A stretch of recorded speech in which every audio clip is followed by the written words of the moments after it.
一套餐桌发美国究竟要花多少钱？一位粉丝朋友之前一直委托我发空运小包，4月份的时候找到我，想要给家里换一套餐桌跟智能鞋柜。他对比了很多家海运公司，最后还是选择了我们。现在包裹已经全部到齐了，我们来给他打个包看看。这个餐桌因为是大理石材质的，打包的时候要格外注意，这时的货长短不一，有大有小。如果只做一个木架，空间浪费就非常多。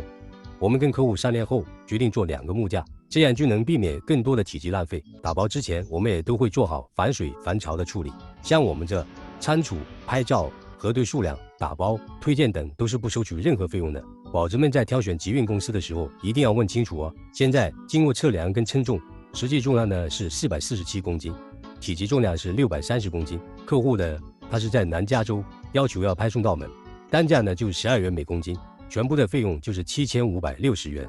如果你也有邮寄大件的需求，现在点击下方立即咨询，还有隐形福利哦。